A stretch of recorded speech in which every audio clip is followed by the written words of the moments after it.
Assalamualaikum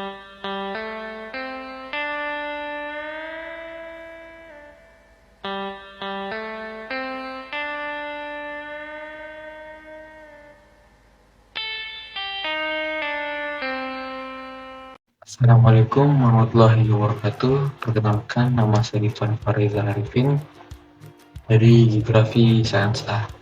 Di sini saya akan membahas tentang jenis karangan. Sebelum itu kita berbicara tentang kegiatan bahasa. Bahasa menulis itu berkaitan erat dengan aktivitas berpikir. Keduanya saling melengkapi. Secara psikologis, menulis memerlukan kerja otak, kesabaran pikiran, kehalusan perasaan, atau kemauan yang keras. Menulis dan berpikir itu dapat dilakukan atau disebutkan dengan dua kegiatan yang dilakukan berulang-ulang. Dengan kata lain, tulisan adalah wadah yang sekaligus merupakan hasil dari pemikiran. Melalui kegiatan menulis, penulis dapat mengkomunikasikan pikirannya. Melalui kegiatan berpikir, penulis dapat meningkatkan kemampuannya dalam menulis. Kita lanjut ke definisi mengarang dan karangan. Mengarang berarti itu menyusun atau merangkai. Mengarang adalah pekerjaan atau merangkai kata-kata, kalimat alinea untuk menyamarkan dan atau mengulas topik atau tema tertentu agar memperoleh hasil berupa karangan. Karangan adalah suatu karya tulis hasil dari kegiatan seseorang untuk mengungkapkan gagasan dan menyampaikan melalui bahasa tulis kepada pembaca untuk Ada juga penggolongan karangan menurut bobot isinya. Yang pertama adalah karangan ilmiah, di mana karangan yang berisi argumentasi penalaran keilmuan yang dikomunikasikan lewat bahasa tulis yang formal dengan sistematis, metodis, dan sintesis analitis. Yang kedua adalah karangan seilmiah, karangan yang berisi informasi faktual yang diungkapkan dengan bahasa semi-formal, namun tidak sepenuhnya mengikuti metode ilmiah yang sintetis, analitis karena sering dibumbui dengan opini pengarang yang kadang-kadang subjektif. Yang ketiga adalah karangan non-ilmiah, karangan yang tidak terikat pada aturan baku tadi, sedangkan karangan seilmiah. Selanjutnya, tata bentuk karangan. Yang pertama ada halaman-halaman awal, yang isinya yaitu meliputi judul, kata pengantar, aneka daftar, daftar isi, daftar tabel, bagan, dan lampiran. Yang kedua, isi utama, meliputi pendahuluan, isi, dan penutup. Yang terakhir, halaman-halaman akhir, meliputi daftar pustaka, lampiran, dan biodata penulis.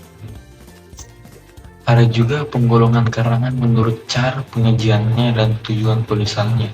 Yang pertama adalah deskripsi atau pelukisan. Deskripsi dipungut dari bahasa Inggris description, yang tentu saja berhubungan dengan kata kerjanya to describe atau melukiskan dengan bahasa. Karangan deskripsi merupakan karangan yang lebih menonjol aspek pelukisan sebuah benda sebagaimana adanya. Yang kedua, narasi atau pengisahan. Karangan narasi atau berasal dari narration, sama dengan bercerita, adalah suatu tulisan yang berusaha menciptakan atau merangkaikan tindak tanduk perbuatan manusia dalam sebuah peristiwa secara kronologis atau yang berlangsung dalam kesatuan waktu. Karangan narasi memiliki dua macam sifat, yaitu yang pertama, narasi ekspositoris atau narasi faktual, dan dua, narasi sugesti dan narasi berplot. Yang ketiga ada eksposisi atau pemaparan. Karangan eksposisi yang dipungut dari kata bahasa Inggris exposition sebenarnya berasal dari kata bahasa Latin yang berarti membuka atau memulai. Karangan exposition merupakan wacana yang bertujuan untuk memberitahu, mengupas, menguraikan, dan menerangkan sesuatu. Yang keempat ada argumentasi atau pembahasan. Karangan argumentasi adalah jenis karangan yang bertujuan untuk meyakinkan pembaca agar menerima atau mengambil suatu doktrin, sikap, dan tingkah laku tersebut. Syarat utama untuk menulis karangan argumentasi adalah penulisannya harus terampil dalam bernalar dan menyusun ide yang ideologis. Selanjutnya ada persuasi, pengajakan. Karangan persuasi adalah karangan yang bertujuan untuk membuat Pembaca percaya, yakin dan terbujuk akan hal-hal yang dikomunikasikan yang mungkin berupa fakta, suatu pendirian umum, suatu pendapat atau gagasan, ataupun perasaan seseorang. Karangan persuasi digolongkan menjadi 4 macam, yaitu yang pertama persuasi politik, persuasi pendidikan, persuasi advertensi, dan persuasi propaganda. Yang terakhir ada campuran atau kombinasi. Karangan campuran adalah jenis karangan yang isinya dapat merupakan gabungan eksposisi dengan deskripsi atau eksposisi dengan argumentasi. Selanjutnya paragraf karangan, paragraf pembuka. Paragraf ini merupakan pembuka atau pengantar untuk sampai pada skala pembicaraan yang akan menyusul kemudian dalam sebuah karangan. Sebagai pengantar, paragraf pembuka ini harus benar-benar menarik atau kadangkala diawali dengan sebuah sindiran dari pendapat tokoh tertentu. Selanjutnya ada paragraf pengembang. Paragraf ini mengembangkan ide-ide pokok pembicaraan yang sudah dirancang. Paragraf ini mengungkapkan inti persoalan di dalam sebuah karangan. Jumlah paragraf pengembangan ini tidak ada batasan. Yang menjadi ukuran atau pembatas adalah ketuntasan pengungkapan pikiran atau gagasan karangan secara keseluruhan. Yang terakhir adalah paragraf penutup.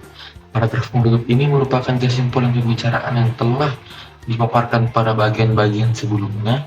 Paragraf penutup mungkin hanya merupakan sebuah rangkuman atau mungkin juga penegasan ulang dari hal-hal pokok yang disampaikan pada paragraf-paragraf sebelumnya. A few moments later. Di sini saya lupa untuk menyebutkan tujuan mengarang. Yang pertama itu ada mengubah keyakinan pembaca, atau yang dimaksudkan seperti mengubah pikiran pembaca tentang sesuatu yang dia tahu.